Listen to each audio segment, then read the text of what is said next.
Welcome to Playing with Fire, the podcast for people who are ready to custom build their love. We're talking about non-monogamy, however you design it, as an individuation opportunity. Want to leave the default and make your life spectacularly you? You're in the right place.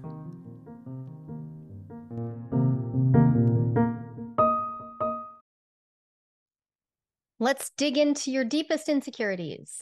All right. No, not yours personally. Everyone's. Hey, you. If you are faced with the question of, can we open up? I'd like to be non-monogamous. What do you think? Or, hey, I think I'm polyamorous.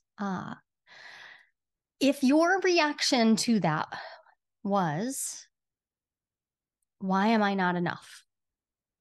Why am I not enough? You wouldn't want this if I was enough. Right.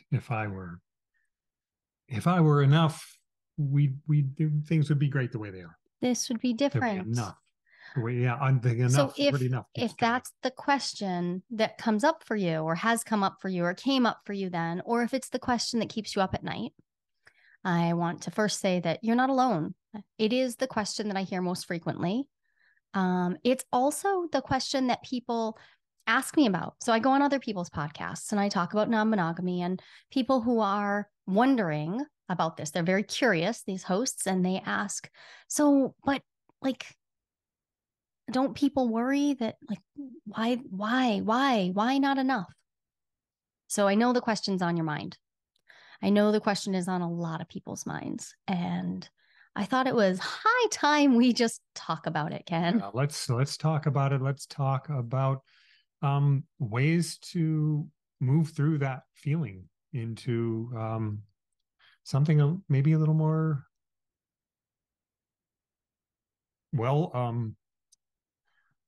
self-validating. Yeah, productive.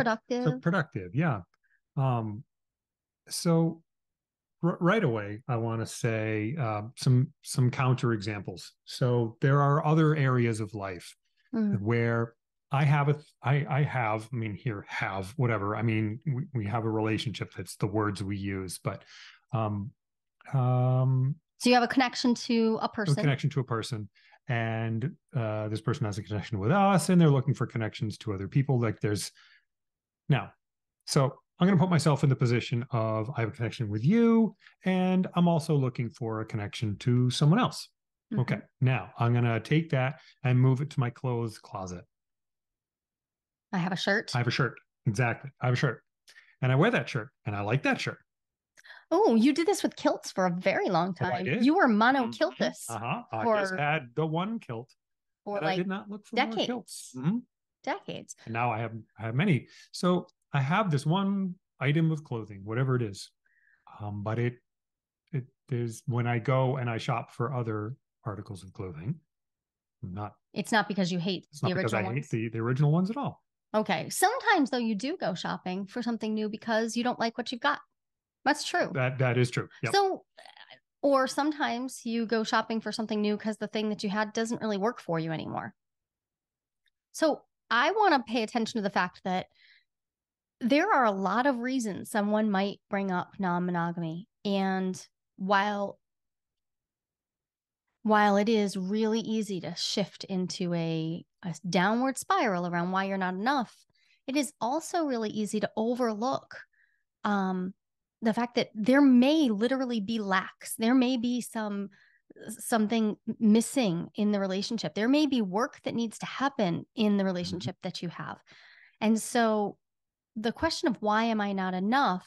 Well, there are two aspects to this, at least. One is you are enough. You're a human. You're a whole human being. And what you are bringing to the table in the relationship that you are talking about here, it might not be enough. And that is a hard thing to face. And it still might be true. And the question here is, can you allow yourself to release from the idea that you need to be everything in order to be everything everything you're supposed to be. Right. In order to be good or whole or real or enough, right? We live in New England. and it snows, things freeze. I don't wear my tank tops outside in the winter. The tank top is exactly what it's supposed to be. And But it's not what I wear in the winter. I think this is important because, you know, it's easy to shift from a space of, okay, we're gonna say, just don't feel that way. Just let go of the idea that you're not enough. And part of me wants to tell you that. Part of me wants to say, of course you're enough. This isn't about whether you're enough. And the other part of me wants to say, well, what if in fact there are some areas of relating where your partner's needs aren't being met? Yep. Here comes the practical Jolie, because there are these spiritual, like, you are unique and irreplaceable, and there is no one in the world who could take your place in any given spot. Yeah. And also, you may have partners who are looking for something else other than Exactly what you exactly what you are, are. I mean, which I am not everything you could want in a partner. Like, if there were some way to wrap everything up into this perfect package, it's not me. so the other It just metaphor. can. Oh no. That's gonna haunt us forever. You are. And your job is not beach, your job is book. My job is book. Carrying books specifically, just that. Um, I I want to be tender about this though, because the feeling of why am I not enough comes from being ensconced in the monogamous paradigm where your imagination right now may be that it may be telling you that there is an amount of you, there is a right way for you to be. And if you were the right way, your partner wouldn't want anything else. But across so many other domains, that's not how we treat human relationship. So, the one that people often go to is children. And we talk about how, well, I have a child. I remember giving birth the first time and I fell totally in love with this little creature. And then I give birth the second time and I looked up at the midwife and I said, oh my God, I forgot I get to fall in love again. Those were literally the first words out of my mouth to my midwife. And yeah, that was just true. And my children are incommensurable. They are wildly different, especially, oh my goodness, those two, so different. Yeah. Yeah, and I love them dearly. But there are other areas of life where we recognize multiplicity is a good thing, like friendship. We tend to understand that our friendships, that people, they're unique, they're unusual, they're weird little critters. And when it comes to our friendships, often we want to collect a group of people who we turn to for different aspects of them, and because they light up different aspects of us. Oh, that's really important. We'll come back to that. Well, because don't forget, relationships are projection screens. They are huge projection screens. So when you are relating with someone, it may be that what you're really doing is seeing a new version of yourself reflected back. Mm-hmm. And so what if that were true? What if you are hearing your partner talk about how they want to date, they want multiple relationships, and what if it were true simultaneously that you are enough and that your partner wants to experience multiplicity, wants to experience the fact that this path up the mountain and that path up the mountain are just very different. The view from this side of the mountain might be deep into the mountains and I'm looking up at other peaks, and this one might be overlooking a ridge and a lake. What if they're just different? And often I find that still doesn't land. So if right now you are trying to find the fast forward button or you're thinking about clicking to anything else, then I want to say it is hard to be in the spot where you right now you just don't feel the truth of I am enough. And so your partner bringing up this idea of multiplicity is actually highlighting a pain in you, a pain that you don't feel valued in a certain way. Now, And I know for me that pain comes up in it comes up in different ways at different times, which a clue, by the way, right there, that I'm multiple myself, because I experience this differently in different moods, in different contexts. But one of the ways that I experience it, I have a fairly strong tendency to lean toward enmeshment that I'm currently working really hard at. Differentiating myself. I am not you. But you have to repeat that a lot Been every day. not all that. It hasn't always been easy, and it isn't always easy to remember that. And of course not. This is the world that I grew up in. I mean, rom-coms going back to my youth, Disney movies, everything. It's all, there's so many messages of enmeshment. So of course, that is a piece of me that now I'm looking at and saying, hey, maybe I can move away from that. Maybe I can differentiate myself from you and from other partners and from the rest of the world, so that I cannot be comparing myself from an enough point of view, from an enough, not enough point of view. You know what I love is you just said, maybe I can differentiate myself from the rest of the world. And that is very different from the you I have known who tried to isolate yourself from the rest of the world. Yeah. So if you've ever struggled with avoidant tendencies and isolationism, then you might be struggling right now to say, like, well, I feel very differentiated. I feel like I'm very separate, which is exactly why I want to be fully embraced and I want to be enough for this person, because I finally feel like I'm at home. Yeah, yeah. And that was exactly the trap that you and I fell into, right around the middle of our, or like the current length of our relationship, right around year 8, 7, 8. Yeah. There was a time when I noticed that you had moved away from your avoidant tendencies. You'd moved away from isolation. And you were so focused on the idea that I was your home. Mm-hmm. And I remember we were seeing a wonderful analyst at the time, and he said, you need to give Jolie some space. Because I couldn't feel myself, because I could feel how you were trying to blend into me, so that you wouldn't feel alone. And I didn't recognize at the time how that was a version of you worried that you weren't enough, worried that if I saw all of you in your differentiation, in your selfness, that I might not want you, or I might reject you, or I might not need you. And it takes effort to stay mindful in those moments when you're scared. It does. When you're scared that you'll be left, or you'll be rejected, or you won't be home. One of the things that has helped me intellectually with that is, so if I alter myself, if I look for ways to enmesh with you, to be someone I think you want, so that you don't look away, so that you don't walk away, because I actually don't mind if you look away, but I don't want you to go away. And if there's a particular set of things I have to be, then I'll be those so that you'll stay.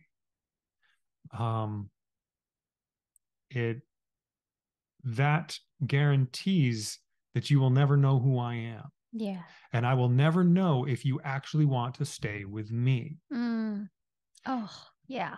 There's the real ouch. That's the real ouch. And that's a harm to myself. Right. It's also, you mean, you're in a relationship with an illusion. I'm manufacturing a persona, hoping that it will align with you. And as long as I was doing that, it can be very difficult.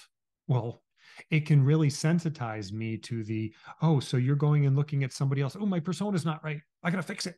Right. That's stressful. Oh my God, that's so stressful. And I think this is at the heart of why people struggle and wind up in situations where they have things like one penis policies. Right. Like I fell in love with women over and over and over again. And then when I fell in love with my first penis owner, AKA you, my first husband lost his damn mind, even though he had known about all the women. He lost his mind. And I think that it was about the fact that he imagined that he was all I needed. And there was something so reductionist for me in that. I thought, I remember thinking how crazy it was because he wasn't a penis to me. Like that's not, sometimes he acted like a dick. It's true. I was wondering if you were going to go there. I mean, don't we all? Don't we all? But oh my God, he was so much more to me than that. So it was shocking to my system to think that he didn't understand that he was just as incommensurable to you as he was to anyone else ever. As he still is, way over there, not in a relationship with me in any way, other than as a co-parent. But it really did break my heart. And it was also a hard lesson that I can't make somebody feel like enough. Because as we started to explore non-monogamy, I tried doing the things. I tried reassurance.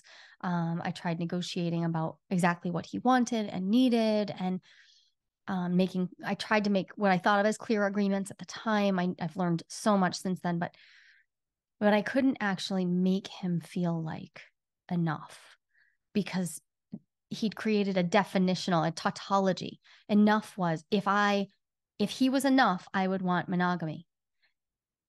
And that was it. And so monogamy equaled enoughness, and enoughness equaled monogamy, and there was nothing else possible. And so my wanting non-monogamy endangered his sense of selfhood. Right. And this is so from a Jungian perspective, we would say this is an injury to the self, which means it is capital S self, so capital I injury. This is a big deal because also it means I can't do that work for him. I can't do that work for anyone else. I can't make you feel like enough. I can support you in processing your emotions, in seeking out other resources, in differentiating yourself by not leaning in and over functioning and meshing and enabling. There are so many ways we can support each other in feeling our enoughness, but I can't make you feel it. And there's something else that's coming up to me right now. So yeah, you can't make me feel like I am enough. There's nothing you can do. There's no level, especially if you are like if you're deep in your wound. Yeah. Yep. If you're in your core wound there, that is personal work. It is intensely personal work. No one else can do that. And now I don't remember what I was going to say. I'm sorry. No, it's totally fine. I can try to put the genie back in the bottle and present you an illusion. Yeah. So you mentioned the illusory nature of like trying to mold yourself to be someone. So this is one of the dangers that I see occur. Sometimes people imagine, well, okay, if I'm not if you want non-monogamy, how about if I change? How about if I become more? I'll do those things. And while there might be real things that you can do, like perhaps you haven't been having relational conversations. Maybe you're not showing up emotionally for your partner. Maybe you've been very distant physically, sexually, sensually, and maybe you want to address those things. Awesome. Do that. But in most cases, that's not the core of non-monogamy. That's the cheap line. That's the cheap headline. Yeah. The cheap headline that I hear so often, we all do. It's of course non-monogamy because no one person can meet all your needs. I mean, true, but that's not really at the heart of it. The heart of it is that we are social critters who like to have people around us and like to interact with different people. And there are as many reasons to want non-monogamy as there are humans who want it. And while you can do things to lean into your relationship and keep making it better day by day, I mean, that's what I'm trying to do with you all the time. Yeah. I cannot fundamentally address your core wound for you. And so if I try to, that's called overfunctioning, right? That would be me trying to do your work for you. And if I do that, and then you underfunction, because when you underfunction, then I lean in further. Yep. And now you underfunction a little bit more and I lean in further, and you underfunction a little bit more and I lean in further. And now we're both trapped because you have become a tiny little particle of a version of who you are, have the capacity to be. Yep. You've probably fragmented or split. You've probably become a really, well, you are certainly not individuating, and you're not being your whole self. And I have probably overfunctioned in ways that are actually limiting my ability to be my whole self, my authentic self. And if nothing else, I am going to burn out. Right. Yeah. And probably become pretty damn resentful. Energy. Yeah. And so it is a recipe for resentment, and resentment breeds contempt, and contempt breeds divorce. And, you know, whether you're married or not. Whatever your version of divorce is. And all of that. Okay. All of that is true. And let's imagine that you and your partner, or even partners, have found this sort of stasis, where you kind of balanced out your various over and under functioning, and you've found a system that kind of works. Okay. Good luck if anybody grows or changes at all, or struggles, like, right? Boom, the whole system's just going to get unstable, and now stuff happens. Yeah, stuff happens. And so I think what I hear you say is that imagining you got to this illusion of I'm enough. There we go. I'm enough, and so here we are, we're complete. Now I better hold perfectly still, because I've gotten there. Nothing frightens me more than someone who is sure that they are complete and done. Mm-hmm. There's nothing in the world, because every time I have worked with somebody who says that, or some version of that, they are inevitably due for a complete cataclysm being delivered from the universe within the next year. So just remember, you're a growing human. Your partners are growing humans. They're changing, and stuff's going to happen. And so that sense of enoughness, if it doesn't come from within and isn't built from something deeper than your monogamy or a particular relational reality or your social status, if it's not built from something deeper than that, it is incredibly brittle. And that makes me nervous for you on many fronts. Before we wrap this conversation up, though, I'd like to say that it's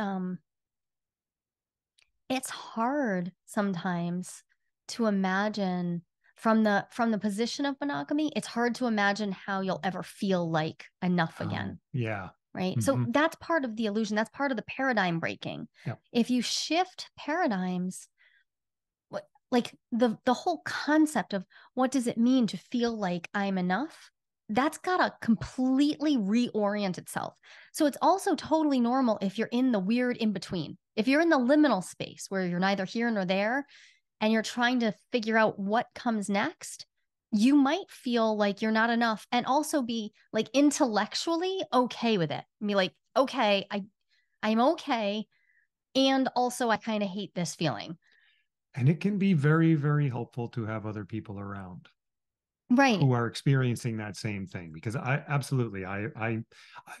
spent a long time in that exact liminal space of like, okay, I know that I am enough, but it really doesn't feel like it, because I was still changing my own paradigm. And you're swimming in the monogamous culture that keeps giving you messages that if your partner is looking toward anyone else, well, not only might something be wrong with your relationship, but maybe there's something wrong with you. Right. And having other people around who are having the same experience, and you can share and say, oh yeah, right. Let's remind each other that we're changing things, and this is the threshold. And this is, and the liminal space often takes months or even years to move through. This is part of why the year of opening is the year of opening. Is there's time when you're going to want to be held in a tender space of in between and not knowing. And that that time it's time of intense growth. And if you allow some of the illusions to break away, if you can allow yourself to see that monogamy is one way of doing things, it's one version of how someone might see their relational self, see how relationships work. And if you don't yet have a lot of other models, a lot of other images, if you haven't seen real life people loving multiply, it can then be really hard to imagine that it can change. And it's really hard to live a life outside of what you currently have in your embodied experience. So I would strongly recommend putting yourself in connection with other people who are going through that transition. And this doesn't mean you need to cut yourself off from people who are monogamous, but if people are explicitly not into non-monogamy, they may undermine your best efforts.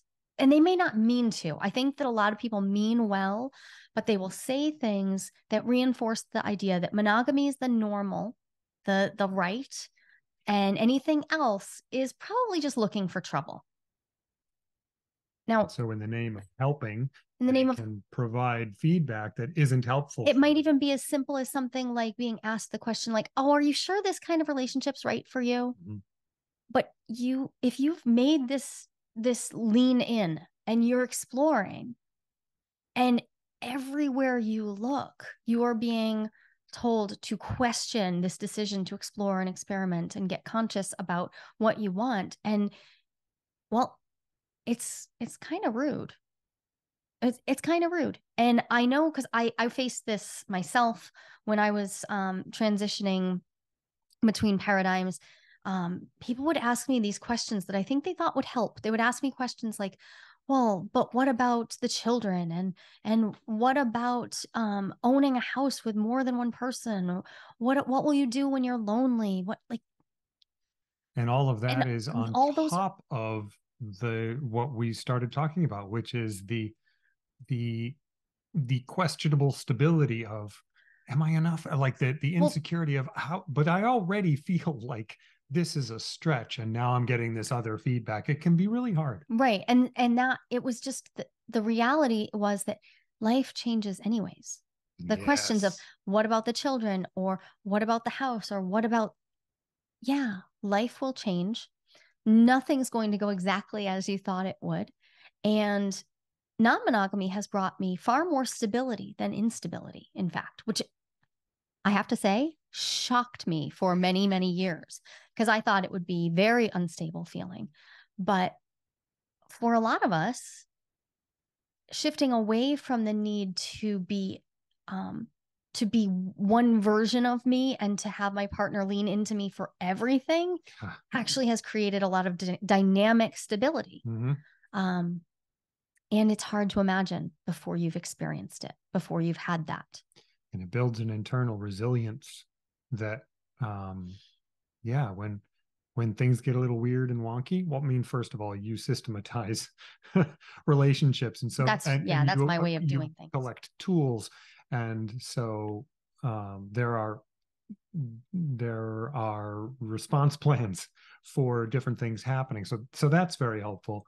But that's monogamy. That's just relationship. That's at the method level. There are ways to make your relational reality feel more stable by addressing the real underlying concerns, the fact that life is uncertain.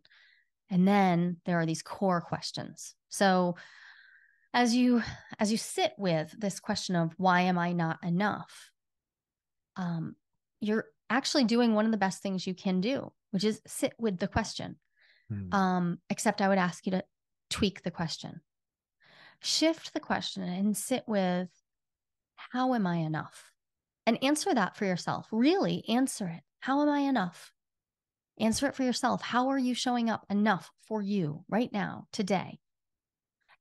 If you can verbalize in a positive way all of your enoughness, all of your amazing, unique, unbelievable weird, right? If you can hold that and understand it and be with yourself.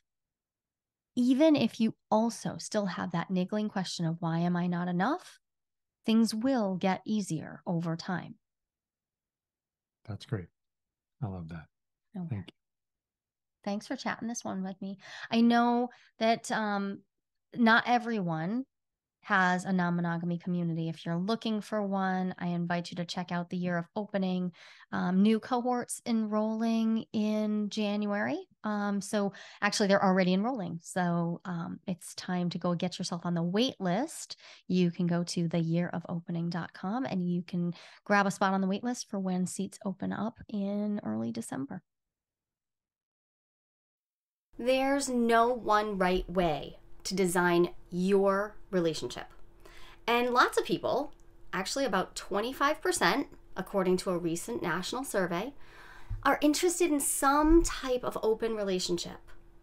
But how do you know if you are ready to open up happily? Not everyone is, and that's no problem. I've got a 60-second quiz that will give you the answer. And even better, you'll walk away with your next step, whether you're good to go or not so much when it comes to opening up.